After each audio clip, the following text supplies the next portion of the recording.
I don't think Notre Dame, and I'll get to this in a moment, is going to score more than 17 points in this game. So if you give up more than that, you lose. College football has never been better. Interest has never been higher. I believe that we are at the dawn of the golden age of college football. It was an epic day of college football. It was one of those days where you fall in love with the sport all over again.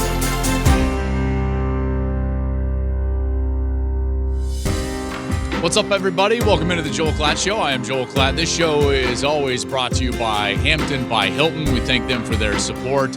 And we have made it to the national championship game and the pick and preview episode for our championship game in college football. I can't wait for it as Ohio State and Notre Dame get set to tangle on Monday night. Even though we all hate that it's on a Monday night, that's fine. Let's celebrate the fact that we're going to get a really solid championship game. At least we all hope so. Hey, remember, wherever you're at, rate and review us wherever you're listening to this podcast. And then quick announcement, we are less at the time of taping than 500 subscribers away from 200,000 on YouTube. So get over there. Listen, we can see the metrics. We know that a lot of the people that view the video actually aren't subscribed.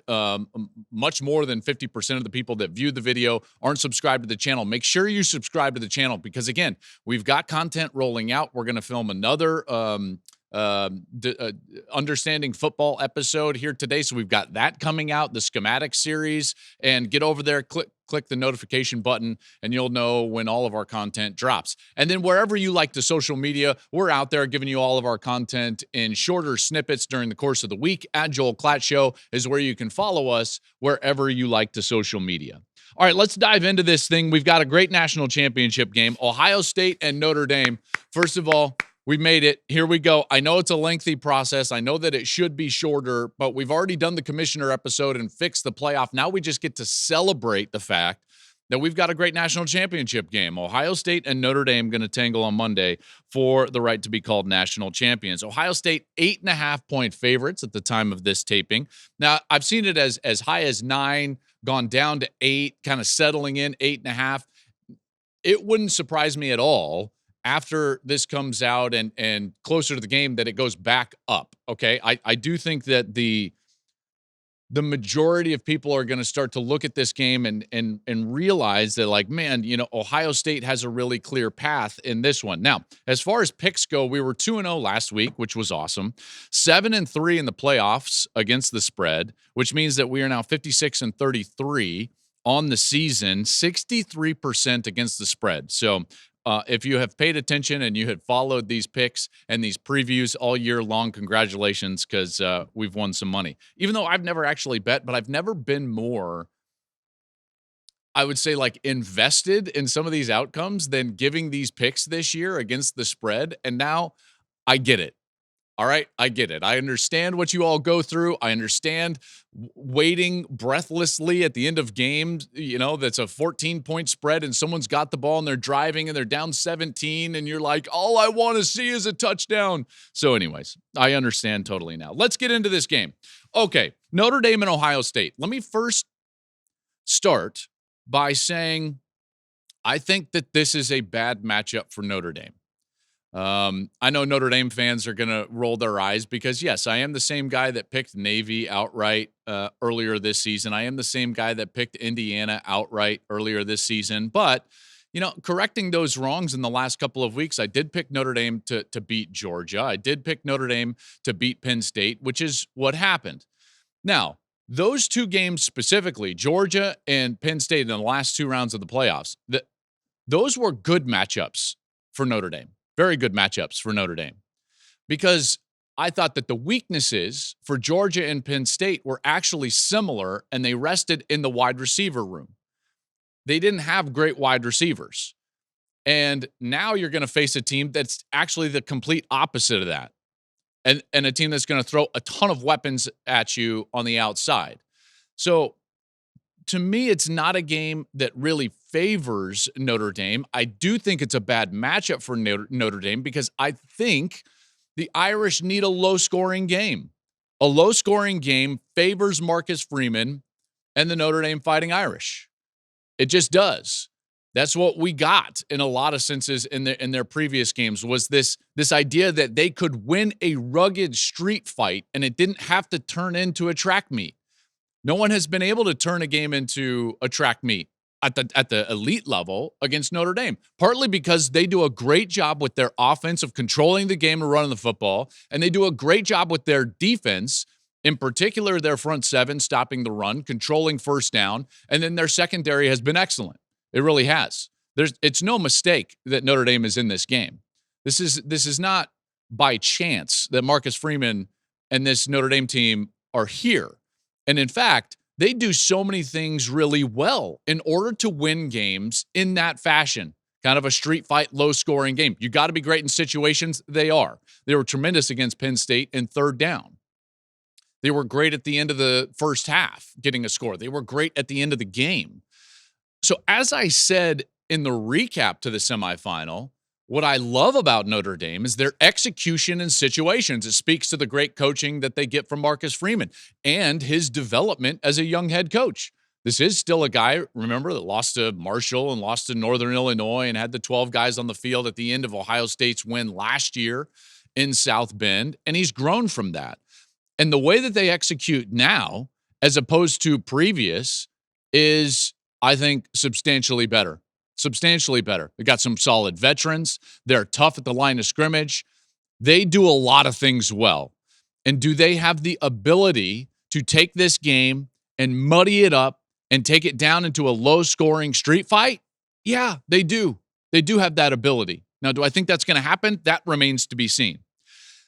The blueprint for Notre Dame, let's talk about their defense first. When Notre Dame is on defense against Ohio State's offense, I believe that the blueprint for the Irish is very similar to what we got all the way back in 2000 in Tom Brady's first Super Bowl, when it wasn't about Tom Brady and those New England Patriots. It was about their defense, and they were facing the greatest show on turf. And what did the Patriots do? And no, I'm not going to get into the video gate, okay? What they did is they muddied the game up by being physical with the skill position players of those Rams, grabbing them, forcing the officials to call things, and then making life difficult on Kurt Warner. And that's exactly what Notre Dame's going to have to do to this Ohio State team. They've got to do that. They have got to play physical with the wide receivers. In fact, in a lot of ways, I would actually dare Ohio State to run the football. Dare them to run the football, in particular on early downs, because it's very apparent. If you look at the season from Ohio State, they are best, they are most dangerous and lethal offensively when they're getting the ball to the wide receivers, and they're doing that early to open up the run game later. What they don't do a great job of is running the football initially in order to open up the passing game later. That's usually opposite. Okay, and normally defenses would come into a game and they would say, like, hey, man, we've got to stop the run. I think that this is an opposite game for Notre Dame. They've got to come into this game and they've got to think to themselves, if they're handing the football, if the Buckeyes are handing the football off on first down, on regular run plays, advantage Irish. So invite them to do so. Create defenses where the numbers ratio, okay, suggests that Ohio State should run the football. So I'm talking about two safeties back, open back into the end zone, back into the field, not stacking the box with an extra defender. I fully anticipate that. Now, it goes against what most defensive coaches will tell you, but it certainly falls in line with what the film should suggest to the Notre Dame coaches. If they're watching the film, and remember, I made this point last week when I was talking about the recaps of the semifinal games, and I made this point about Steve Sarkisian, and I said his goal line offensive game plan is going to be indicative of the film that he watched during the course of the year in preparation for that game. Well, what does the film suggest for Marcus Freeman and Notre Dame? It suggests that the one thing you cannot allow Ohio State to do is get the ball to Abuka, to Jeremiah Smith, to Carnell Tate, and then the backs out of the backfield. You can't allow them to throw the ball early in rhythm, because when they do that, it's a Tennessee game, it's an Oregon game. You don't want that type of track meet. I don't think Notre Dame can win that type of track meet. What do you want? You want a Nebraska low-scoring affair, a Michigan low-scoring affair, and in a lot of cases, exactly what happened against Texas in the semifinal. In each one of those games, you could look at it and you could say, hey, Ohio State didn't run the football well. That's why they were in that game. Well, yes and no. I think it's more about the fact that Ohio State is not a great running team. They're not. So they've got to use the passing game in order to open up that area of their game. And when you can take away their passing game, now they've got some struggles. Now they've got some stress. And that's exactly what I think Notre Dame should do. They should dare them to run the football, and you do that, and you can only be successful in that if you've got defensive tackles that can rise to the occasion. This was the case with Nebraska. They've got really good defensive tackles. This was obviously the case with Michigan. They've got great defensive tackles. And then against Texas, yes, they've got a very solid defensive line, but it also helped that Ohio State had some self-inflicted wounds in some of those drives, in particular in the first half. They had 4 different series in the first half where they had 2nd and 20. You're not going to score in those series. You're just not.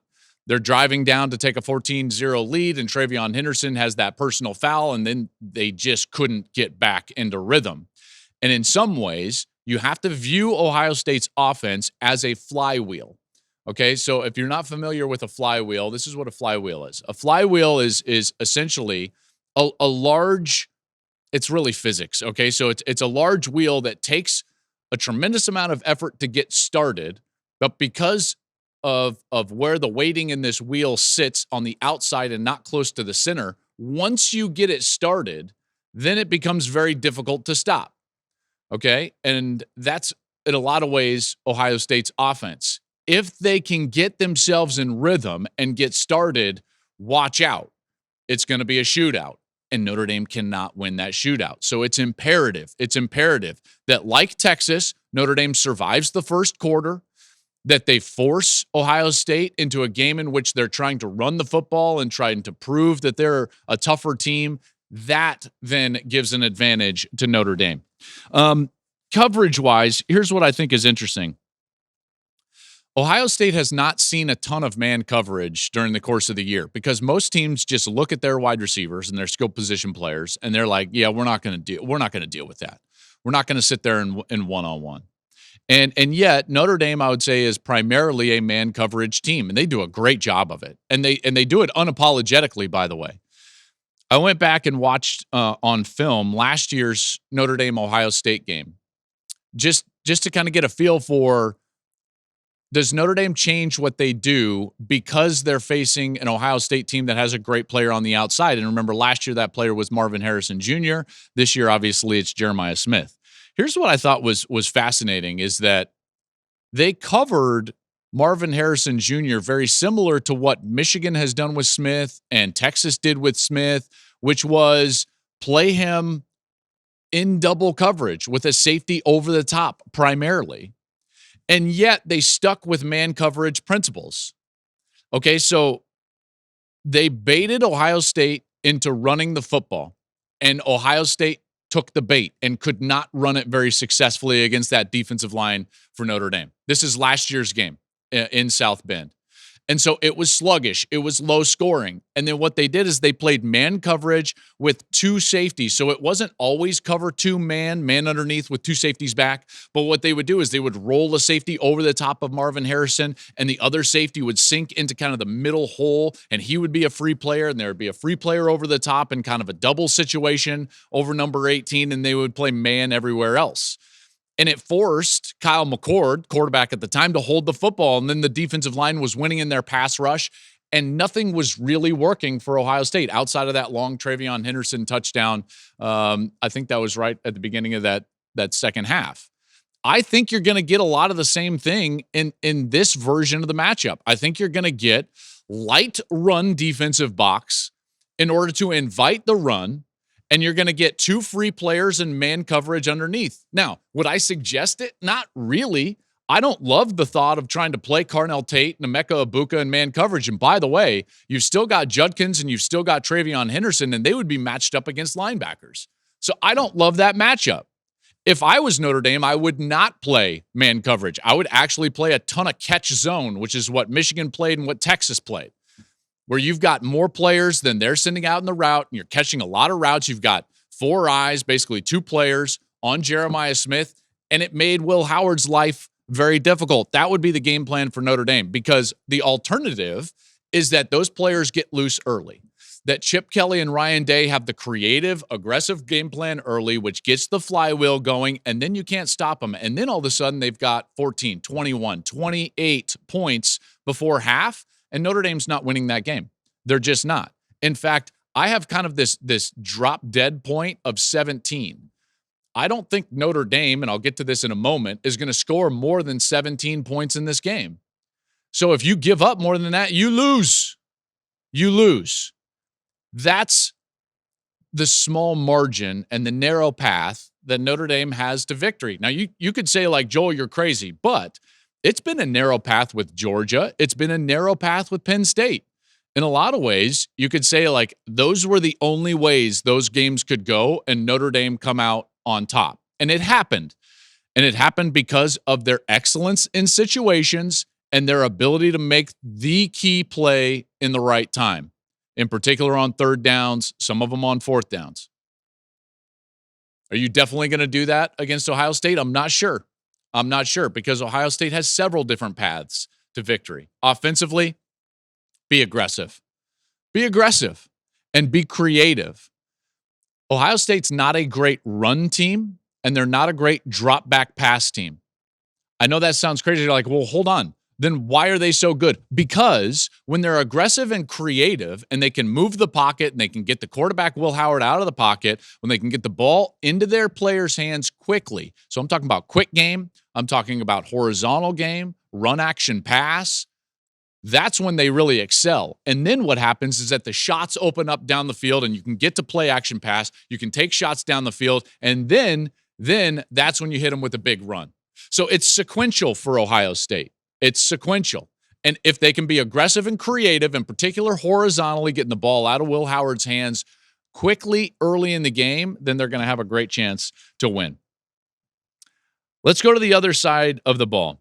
Now when Notre Dame has the ball and Ohio State is defending. I already said this. I don't have a ton of faith that Notre Dame is going to score a lot of points in this game. Ohio State's defense is the best defense that this team will have faced. They are good everywhere. They've been excellent at defensive tackle and defensive line. They've been excellent at defensive end, creating pressure. They've been excellent at linebacker with Sonny Styles and Cody Simon, who probably is the most underrated player on the defense, Cody Simon. They are elite at the safety position. They've been very good at the corner position and have depth there. Jermaine Matthews played the entire second half against Texas because Denzel Burke was dealing with kind of a small injury. They've got depth everywhere. So it's like, well, what do you do against Ohio State? There's not a ton you can do. The first thing that Notre Dame is going to have to do is find a way, and to be honest, I don't understand or quite know how they're going to do this. Find a way to have first down success. I think that has to be in two ways. Running your quarterback, which equates the numbers and maybe creates a physical matchup where you can gain 4 or 5 yards, or throwing the RPO pass game, run pass option, which looks just like the run for the quarterback, but then you can maybe get behind a safety with a little bit of a slant. You can get a flare on the outside, and you can equate numbers with the read of the quarterback post-snap. Riley Leonard's going to have to play the game of his life, both running and potentially throwing the football. I think he's going to have to run the ball 15 to 20 times. I really do. I really do. I think that he's going to have to be so efficient in the RPO pass game that it's going to take Ohio State out of what they want to do, because what they cannot succeed at is obvious down situation. Obvious meaning second and long, third and long, when it's obvious that they're going to have to throw the ball. They will not win that game because the pass rush for Ohio State is too good. The ability of that secondary to take away the first read has been so dynamic that the quarterback has to hold the football. And the way that pass rush is operating right now, they get home. And so Leonard's going to be under pressure. And to be candid, he's not great against pressure. When you look at not only his film, but his numbers, when he starts to get that pressure, his numbers take a real dive. Ohio State has 16 sacks in the 3 playoff games. JT Tuimoloau and Jack Sawyer have 10 of those sacks. One thing that I've noticed that they've changed during the course of the year, speaking of Ohio State's defense, is the way that they rush the quarterback. So previously, and really in previous years and early this season, you would see those two defensive ends, Sawyer and Tuimoloau. Man, they would take off, and it was always a speed rush. And a lot of times, they would run themselves out of the rush, and they would get what I would call too high. Okay, so they would run past the quarterback, and that's changed in large part in the second half of the season. And so what you see from Sawyer and Tuimoloau is that they've put kind of like a hard cap. You could even call it like a hard deck. I am thinking like Notre Dame, like hard deck is 5,000 feet for this exercise or whatever it is. Permission to go below the hard deck, and it's like denied. They've got a hard deck, which is the level of the quarterback. And you can tell that they have now been coached a different style of rushing the quarterback where they're told, do not rush past the level of the quarterback. So once they get to that point, they immediately transition from speed to power, and then they go into a bull rush and press the pocket in on the quarterback. I'm sure you've heard that term thrown out a lot when we get to the combine and we're starting to talk about NFL evaluations like, oh, he does a great job of turning speed into power. This is what that means. No one explains that. They're just like, oh, speed to power. And it's like, okay, this is exactly what that means. You're Jack Sawyer. You're going to try to speed rush the tackle. He does a great job of forcing you outside and upfield further than you want to go. And you get to the level of where the quarterback is, the depth of in the pocket where the quarterback is, and you immediately stop your speed rush and transition from trying to run around him to running through the tackle. That's the transition of he does a great job from speed to power. And both of those guys do a really good job of it. And it's been something new in the second half of the season. So the pocket is collapsing more than it used to, which is really tough to scramble against. And that's why you haven't seen as many scrambles against Ohio State as you saw early in the season and even in previous seasons. And that's why it's going to be difficult on Riley Leonard. Like I said, he's probably going to get sacked between 5 and 7 times if they have to throw the football on obvious down, which is why it's imperative that they succeed on first down. If they don't succeed on first down, they're not scoring 10 points in this game. I don't see it. They don't have dynamic enough weapons on the outside to threaten Ohio State. So Ohio State is going to load the box. They're going to have eyes on Riley Leonard. They're going to have eyes on those backs. I firmly believe that they're going to fix their issues in coverage against the running backs, because the only other thing that I could say, very similar, by the way, to the Patriots. I brought up that analogy with the Patriots earlier in this preview. What did the Patriots do offensively? A ton. They would dump it down to the back. They would use James White. Remember, James White was their leading receiver. I believe he was. I think he had like 11 or 12 catches in that Super Bowl over the Falcons when they came back and won the overtime game. And I think Notre Dame is going to have to use their backs. It was very effective for Texas. I do think that Ohio State's going to have to learn from that and try to fix some of those coverage issues, because if I was Notre Dame, I would look at my backs. I would look at Williams and Love, and I would say, okay, you're going to be a huge part of the pass game. What Texas did was an adjustment. So just so that you know kind of what happened from a schematic standpoint, here's what happened in that game, is that early in the game, Ohio State was banking on the fact that the back would be in responsibility and protection. So it's not just a 5-man protection with the offensive line, it's a 6-man protection where the back has responsibility. So Ohio State banked on that, and then they would send guys who likely the back had in protection, like a Sonny Styles from the boundary side. Well, the adjustment Texas made was, hey, let's just bullet the back. Okay, so the bullet term means we're not going to have him check in protection. We're going to have him release. So now it's a 5-man protection, which is scat for the quarterback. Scat protection means that I can be hot on either side. Okay, because I've only got 5 guys protecting me up front. I've got all 5 of my free releases out. I know this is a lot of technical jargon, but this is exactly what happened. I thought it was a great adjustment from Steve Sarkisian. So Ohio State sends the player probably responsible for the back and the guy that the back would likely have in protection. They send him, Sonny Styles in this case, on the short side of the field. And rather than have the back step up in protection, they were just like, hey, Quinn, Like, you handle the unblocked player and just dump it to the back on the swing route or the bullet route or the wheel route right there into the short side of the field. Boom, touchdown. And they did it a couple of different times. And it was really smart. Notre Dame is going to have to copy that, which means that Ohio State is going to have to fix that portion of their game plan and their overall structure. Overall, folks, I think that this matchup lies in the Buckeyes' hands. They're the better team. They're the better roster. They're the better defense. They're the better offense. And the only avenue for Notre Dame to win is if they can take Ryan Day and they can take these Buckeyes and they can somehow bait them in to the type of game that they played against Nebraska and Michigan and in some ways Texas. That's the blueprint for Notre Dame. If they get an offense, if they get a Buckeyes team that is pedal to the metal, ball out of the quarterback's hand quickly, scoring multiple times in the first half, they will lose. This has to be a low-scoring game for the Irish. They will not score more than 20 points, maybe even more than 17 points on this defense. This is the best defense in college football. Since the Oregon loss in the middle of the season, they have been phenomenal. They've got too much veteran talent and quality players that it's even going to be tough for Riley Leonard to run around. Who's he going to beat to the sideline? Sonny Styles? No. Caleb Downs? No. Lathan Ransom? No.